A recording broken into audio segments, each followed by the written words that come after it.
Welcome to my expat stories.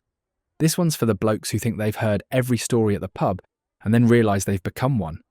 Gordon's 61. Heard every tale, every excuse, every broken heart poured out over a pint. Then his wife Moira left him for Craig the milkman, and not just any milkman, the one who'd been delivering to their door every Tuesday and Friday for 8 years. Fresh milk, full cream, with an extra portion thrown in when Gordon was pulling pints at the pub. If you've ever been the punchline of your own story, this one will hit different.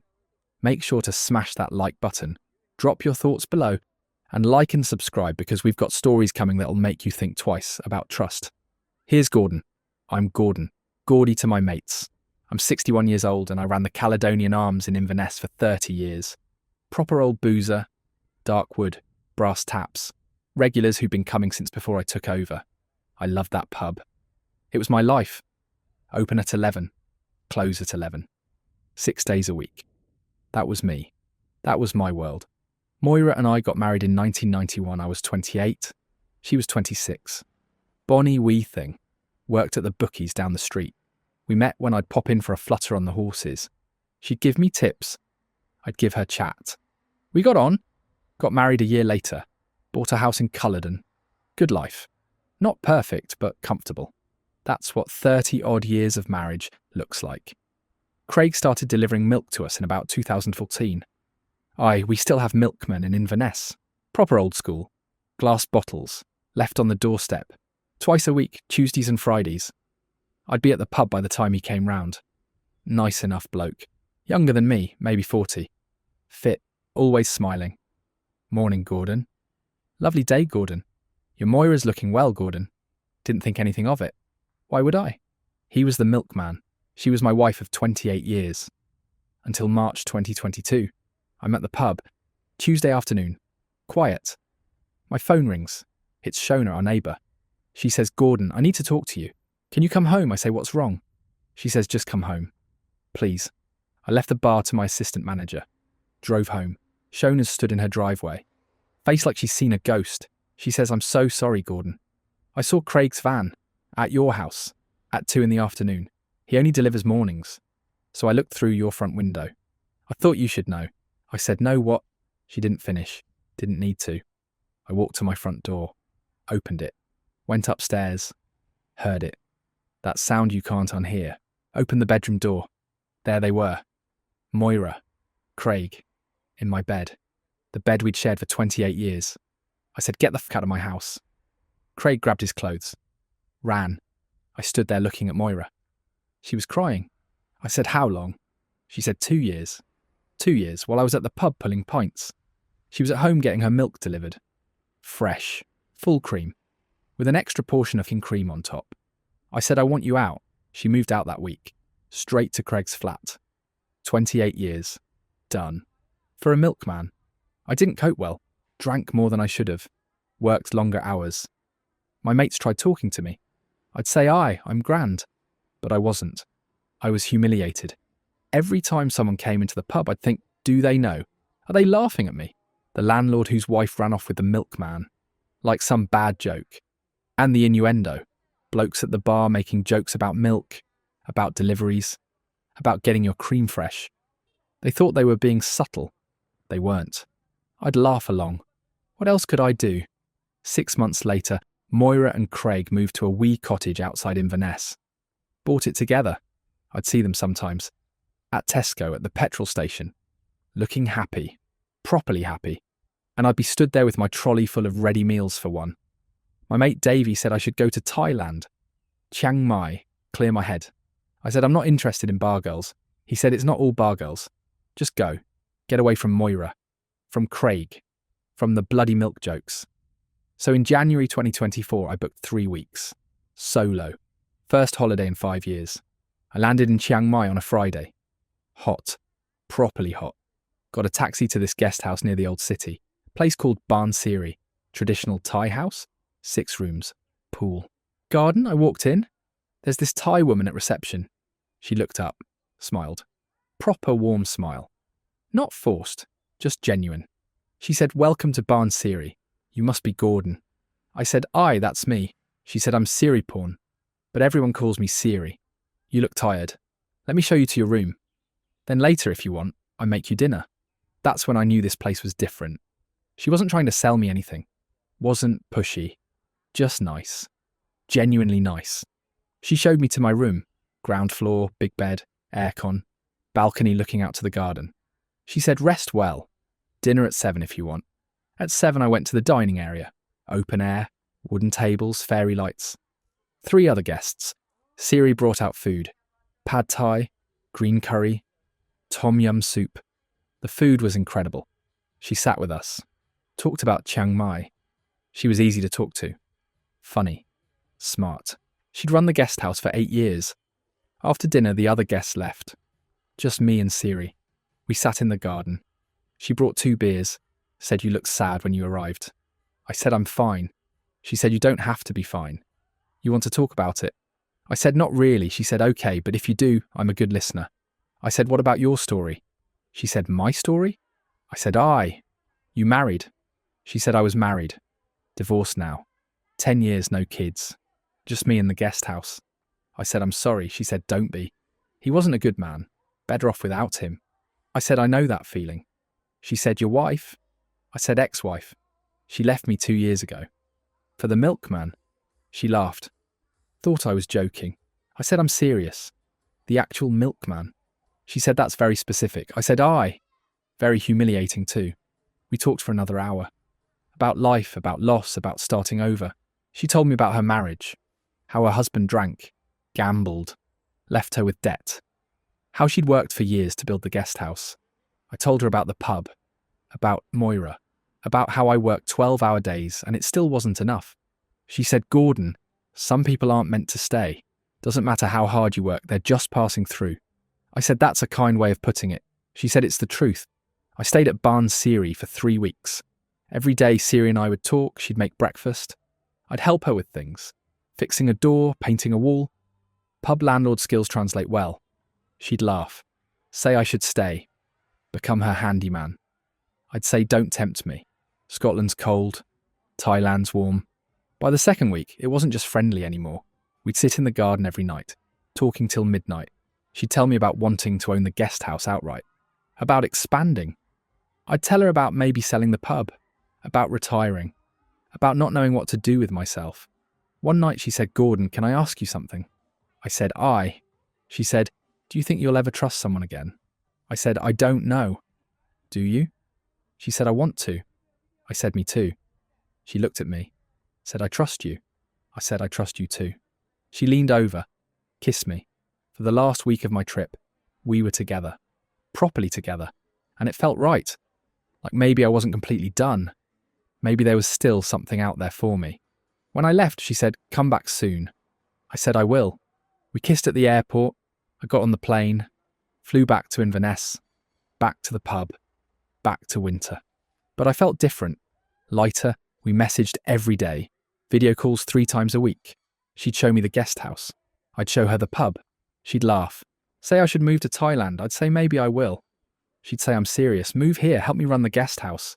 We could do it together. In April, she messaged me. Said, Gordon, I need to tell you something. Big news. I said, what? She said, the owner of the guest house wants to sell. I said, I thought you owned it. She said, no. I rent it. I manage it. But I don't own it.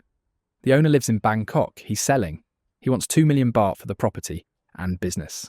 About 50 grand. I don't have it. If I don't buy it, someone else will. I'll lose everything. The business, the home, everything I've built. I said, what if I helped? She said, what? I said, what if I put in the money? We buy it together. Become partners. I could sell the pub. Move to Thailand. We run it together. She said, Gordon, that's a lot of money. I said, I know. But I'm 61. I'm tired of Inverness. Tired of seeing Moira and Craig at Tesco. I want something new. And I think we could have that. She went quiet. Then she said, are you serious? I said, aye. Dead serious. She said, yes. That's when the money started flowing. And that's when I should have known better. Over the next month, we planned everything. She'd handle the purchase in Thailand. I'd sort out selling the pub. We'd split ownership 50-50. Legal. Proper. Our names on the paperwork. Our business. Our life together. I put the Caledonian Arms on the market in May. Commercial property broker said it'd take 3 months minimum. I said I need it done faster. He said I'd do my best. Within 6 weeks, I had an offer. Pub company, chain operation. They wanted to turn it into one of those gastro pubs. Craft beers, small plates, all that shite. But they were offering 270,000. After the mortgage and business debts, I'd walk away with 215 grand clean. I took it. Siri was buzzing. Said we can really do this. Buy the guest house. Make it ours. Build something beautiful together. I said, we can. She said, I love you, Gordon. I said, I love you too. Then she messaged. Said the owner wants a deposit. To show we're serious. To take it off the market while we sort the paperwork. £25,000. I said, that's a big deposit. She said, this is Thailand. Property deals work differently. Need to show commitment. The owner's had other interest. If we don't secure it now, we'll lose it. I sent 25 grand. She sent me a receipt. Official letterhead. Owner's name. Bank details, stamp. Signature. It looked proper. I showed it to Davey. He said, looks all right to me. But be careful, Gord, that's a lot of money. I said, I know. But this is it. This is my future. 2 weeks later, Siri said the owner wants more. Another 25 grand. For legal fees and transfer taxes. I said that wasn't in the original price. She said, I know. But Thai property law. Foreigners buying property. It's complicated. There's fees, taxes, government charges. She sent me documents. All in Thai. Official stamps. I couldn't read a word. I said, can you translate? She said it's standard property transfer documents. Lawyer fees, land office fees, tax stamps, normal stuff. I sent another 25 grand, 50,000 gone. But we were halfway there. The guest house would be worth it. Our business. Our home. Our future. The pub sale completed in July. I signed the papers, handed over the keys, walked out of the Caledonian Arms for the last time. 30 years. Done. The money hit my account 2 days later. £215,000. I stared at that number. Everything I'd worked for. Everything I'd built. All liquid. Ready for the next chapter. I told Siri. She was over the moon. Said, we're really doing this. We're building our dream. I said, we are. She said, I can't wait for you to move here. To wake up together every morning. To run the guest house as partners. As husband and wife one day. I said, is that a proposal? She laughed. Said, maybe. Would you say yes? I said, I would. That night I sat in my flat above the pub. Except it wasn't my pub anymore. And it wouldn't be my flat much longer. The new owners wanted vacant possession. I had 4 weeks to find somewhere else. But I didn't want somewhere else in Inverness. I wanted Thailand. Wanted Siri. Wanted sun and warmth. And a life that didn't remind me of Moira and Craig every time I went to bloody Tesco. August came. Siri said the owner wants another payment. £20,000. For renovations he needs done before handover. Roof repairs, plumbing, electrical work. She sent photos. The roof did look rough. Tiles missing. She said if we don't fix it now, it'll cost us more later.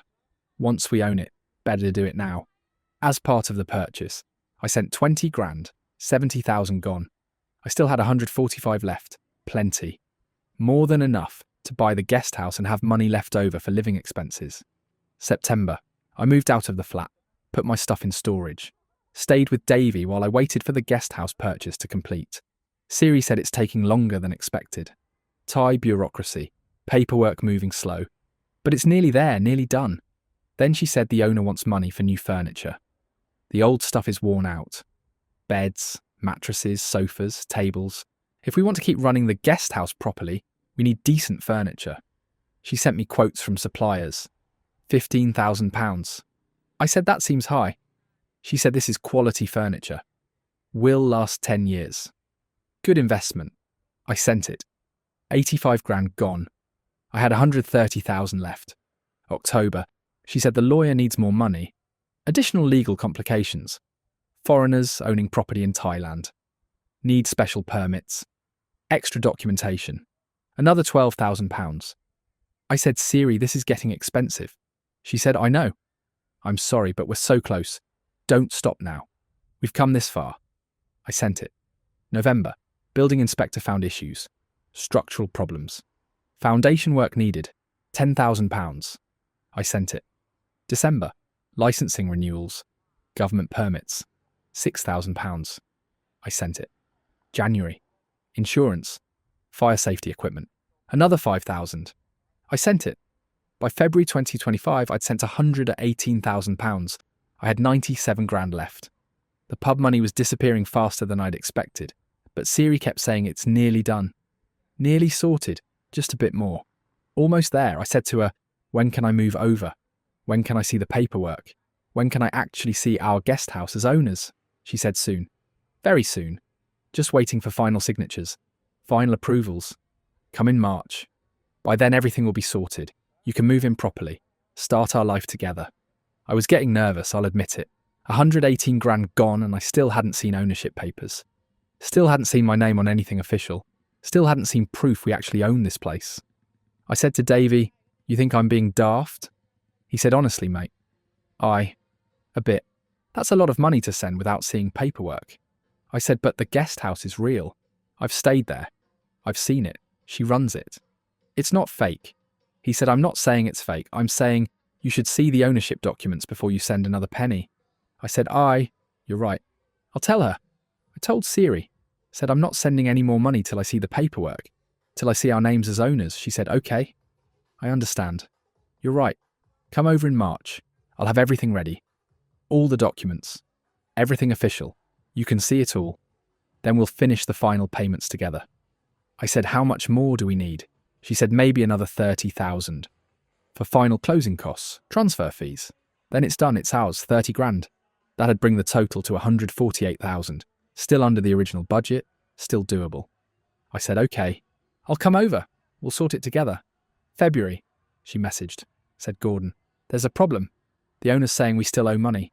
Additional cost he didn't mention before, he's threatening to cancel the sale, to sell to someone else, to keep our deposit. We've paid over 100 grand. She said, I know, but this is Thailand. Sellers can do what they want, please. I need another 35,000 to keep him happy, to secure the sale. If we lose this now, we lose everything we've put in. I thought about it, thought about walking away, losing 118 grand, thought about Siri, about the life we'd planned, about waking up in Thailand instead of Inverness, about running a business together, about being happy. I sent 35 grand, 153,000 gone. March came. She said there's more costs, final government fees, another 20,000. I said, Siri, this is taking the piss. She said, I know. I'm sorry, but we're literally days away. Days, please. Trust me. I sent it. Then another 15 grand for insurance and permits. Then 6 grand for final legal fees. By mid-March, I'd sent £194,000, nearly all my pub money. I had 21 grand left in my account. And I still hadn't moved to Thailand, still hadn't seen the paperwork, still hadn't seen our names as owners. I said to Siri, I'm coming over. Now. This week, I need to see this, need to see the documents, need to see that we actually own this place. She said, okay, come. It's ready, everything's sorted. Come see our guest house. I booked a one-way ticket, sold what little furniture I had left, gave Davey the rest of my stuff. Said if this goes sideways, He said it won't go sideways. It's real.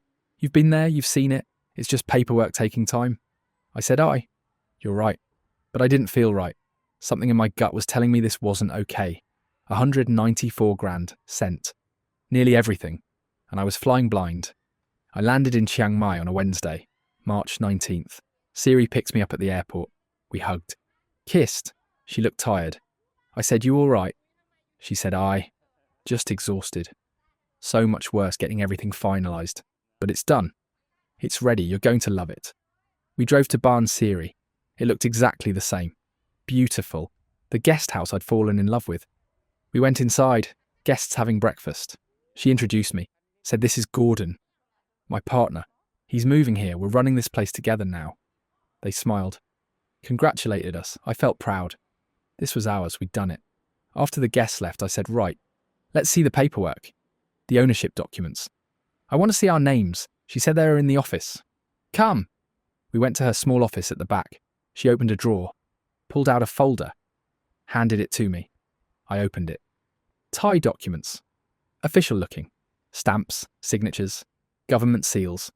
I said, what does this say? She said it says we own it. Baan Siri guest house.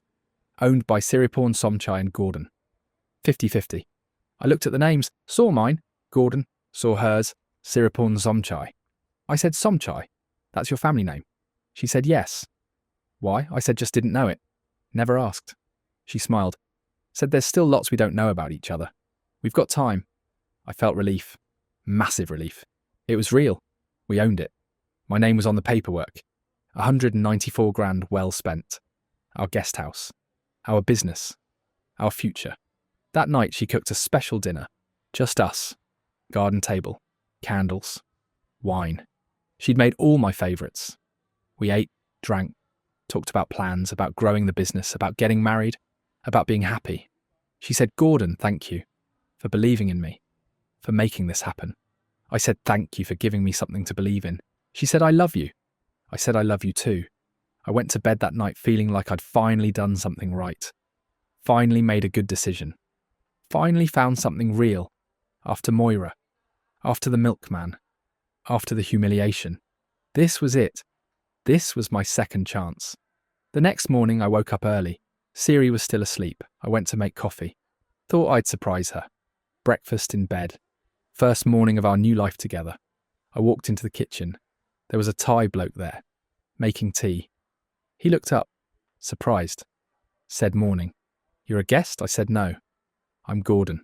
I own this place. With Siri. He looked confused. Said, you own it? I said, I. 50-50. Who are you? He said, I'm Narong, Siri's husband. And that's when my new life fell apart. Husband. I stood there holding an empty coffee mug, staring at this Thai bloke. He's looking at me like I'm mental. I said, ex-husband, surely. You're divorced, she told me. He said, divorced? No, we're married, 15 years. I said, that's not possible. She said, you're divorced. 10 years ago. He laughed. Not mean, just confused. He said, mate, I don't know what she told you, but we're married. We've been running this guest house together for 6 years. I own it. I bought it in 2019, Baan Siri. Siri is her name. This is her guest house. I just helped run it. I felt the room tilt. I said she told me she was buying it from the owner, that we were buying it together, that we own it 50-50. He said, buying it? From who? I'm the owner. I bought it 6 years ago. About 70 grand, she manages it. I handle the business side. We're partners. Husband and wife. He looked at me properly then. Said, mate, how much money did you send her? I couldn't speak. My mouth had gone dry. He said, how much? I said, a lot. He said, how much is a lot? I said, £194,000. He went pale. Actually pale. Put his tea down. £194,000. For what? I said, deposit. Legal fees, renovations, furniture, licenses, repairs, insurance, permits, closing costs.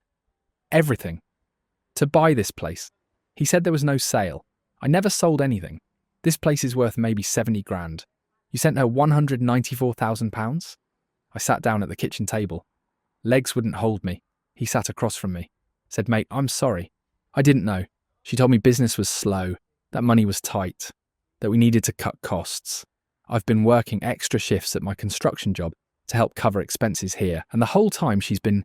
He stopped, shook his head. I said, where is she? He said, probably still in bed. Our bedroom. Upstairs, I said, your bedroom. He said, we share a bedroom. We're married, we live here together.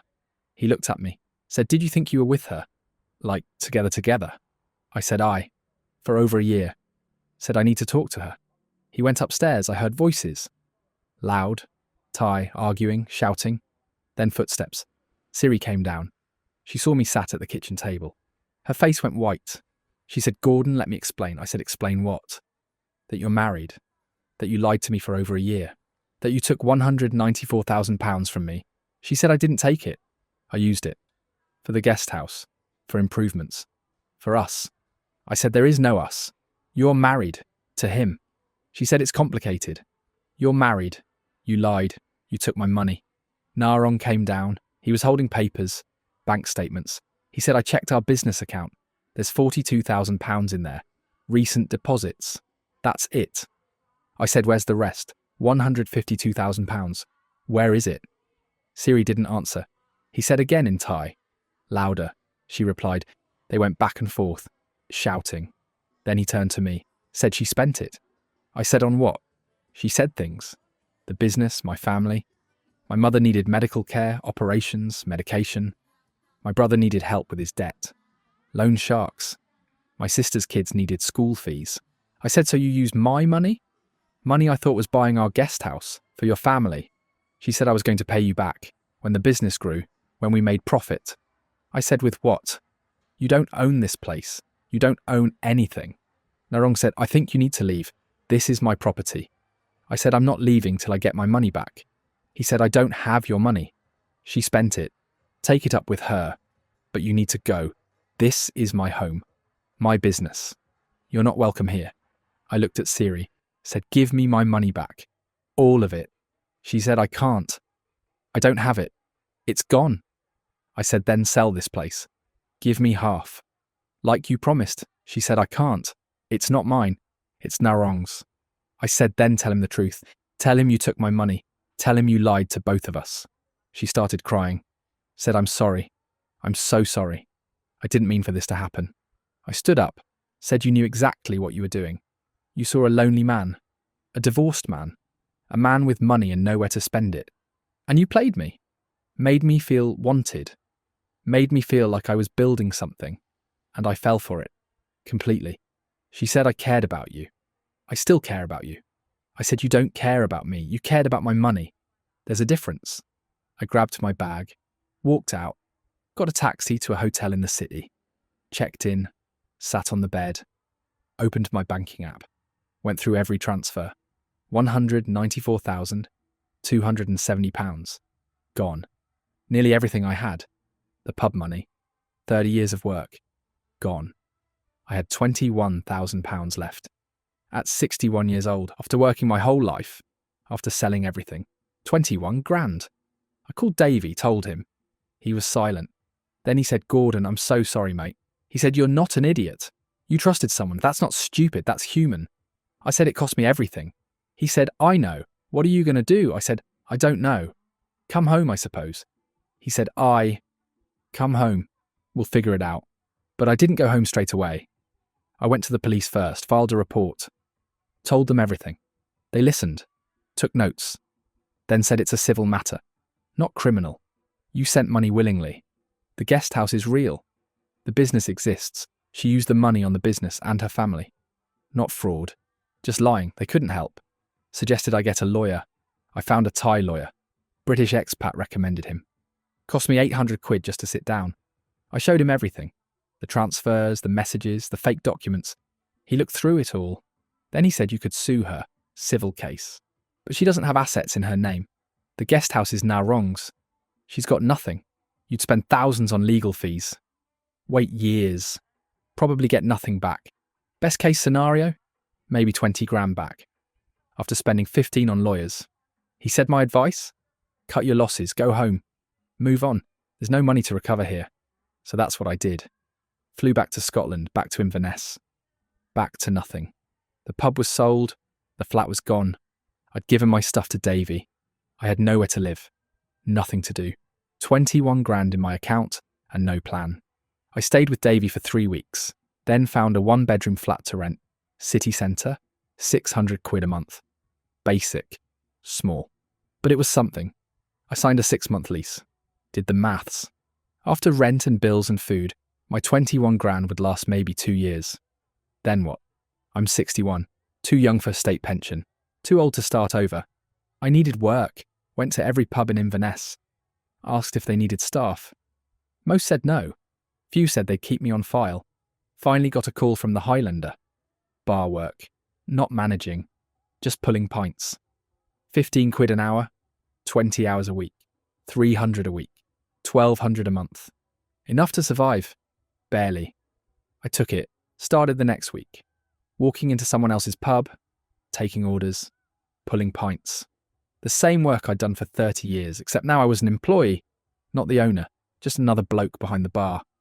The regulars at the Highlander didn't know my story, didn't know I used to own the Caledonian, didn't know my wife left me for the Milkman, didn't know I'd just lost nearly 200 grand in Thailand. I was just Gordon, the new barman, the older bloke who was decent with the customers. I saw Moira about a month after I got back. Tesco, she was with Craig, loading shopping into their car. She saw me. Came over, said, Gordon, how are you? Heard you sold the pub. I said, aye. She said, what are you doing now? I said, working at the Highlander, pulling pints. She looked surprised. Said, you're working for someone else? After 30 years owning your own place? I said, aye. Plans changed. She said, well, good luck. Take care of yourself. I said, you too. I wanted to tell her. Wanted to say, you know what, Moira? I tried to move on. Find someone new, build a new life. And I got taken for nearly 200 grand by a married woman in Thailand who told me we were buying a guest house together. So yeah, plans changed. Your milkman looks like a bargain compared to what I lost. But I didn't.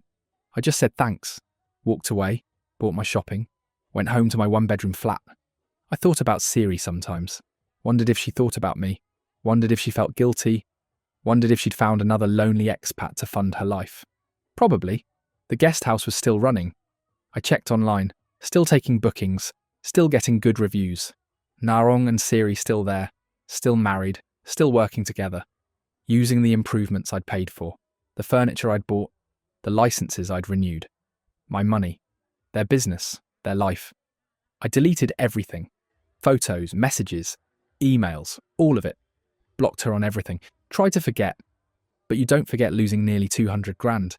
You don't forget thinking you'd found someone real and finding out it was all lies. Davey asked if I'd ever go back to Thailand. I said never.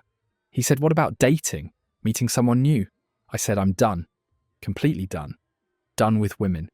Done with trusting. Done with believing anyone actually cares. He said, you can't give up. I said, watch me. I'm 61 years old. I work 20 hours a week pulling pints in someone else's pub. I live in a one-bedroom flat in Inverness.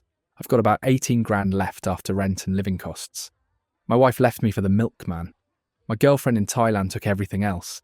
And I've learned that sometimes you can travel halfway around the world and still end up the punchline of your own joke. The regulars at the pub sometimes ask about my life. Where I'm from. What I did before. I say I used to run a pub. They say, which one? I say the Caledonian. They say that was yours. Why'd you sell? I say fancied a change. Fancied retirement. They say, but you're working here. I say, aye. Retirement didn't work out. They laugh. Say, fair enough. Buy me a pint after my shift sometimes. They don't know. Don't know about Moira, about Craig, about Siri, about the 194 grand, about how I sold everything for a life in Thailand that was never real. They just know me as Gordon, the barman, the older bloke who pulls a decent pint and doesn't complain. And that's fine. That's all I am now. Just Gordon, 61. Working part-time, living small, getting by, the dream's dead. The money's gone, the pub's gone, everything I built is gone, and I'm just here, existing, pulling pints, going home to an empty flat, watching telly, going to bed, waking up, doing it again. Sometimes I think about what I'd tell my younger self, the Gordon who met Siri, who fell for her, who thought he was building something real. I'd say don't do it, don't send the money, don't trust her, don't believe it's real. But I know my younger self wouldn't listen. Because I wanted to believe, needed to believe, after Moira, after the Milkman, after being humiliated. I needed someone to want me, to need me, to choose me. And Siri saw that, saw exactly what I needed to hear, and she said it all. Made me feel wanted, made me feel needed, made me feel like I mattered. And I paid £194,000 for that feeling. Expensive feeling. Very expensive. I saw an advert the other day. Retirement in Thailand. Beautiful beaches. Low cost of living. Meet someone special. Start over. I changed the channel. Can't watch that shite anymore. Can't see Thailand without thinking about Baan Siri. About Siri. About Narong making tea in the kitchen while I thought I owned the place. Davey came by last week, brought fish and chips. We sat in my flat eating out of the paper. He said, you doing all right, Gord? I said, aye. I'm all right. He said, you don't look all right. I said, I'm fine. Just tired. He said, it's been 6 months. You need to start living again. I said, I am living. This is living. Work, home, repeat. He said, that's not living. That's existing. I said, what's the difference? He said, living is when you've got something to look forward to. I said, I look forward to my shift ending. That count? He said, no, he's right. I know he's right. But I don't know how to start over again. Don't know how to trust. don't know how to believe anything's real. Moira wasn't real. The marriage wasn't real. Siri wasn't real. The guest house partnership wasn't real. What's the point in trying again? What's the point in hoping? Hope costs money, and I don't have any left. I'm Gordon, 61 years old, former pub landlord from Inverness. My wife left me for the Milkman after 28 years. I sold my pub for £215,000. Met a woman in Thailand. Thought we were buying a guest house together. Sent her £194,000 over 18 months. She was married. Her husband owned the guest house. There was no sale, no partnership, no future. Just lies. I'm back in Inverness, working part-time, living in a one-bedroom flat. Got 18 grand left. At 61. After 30 years of work. And I've learned that sometimes the milk joke's on you. And sometimes you pay nearly 200 grand to learn that lesson. And that was Gordon's story. Wife left him for the Milkman, sold his pub, sent 194k to Siri for their guest house. Her husband owned it the whole time. Gordon's pulling pints now at 61 with 18k left. Ever lost everything trying to start over? Share your story below. And if you've got a Thailand tale, we want to hear it. Look after yourselves, yeah?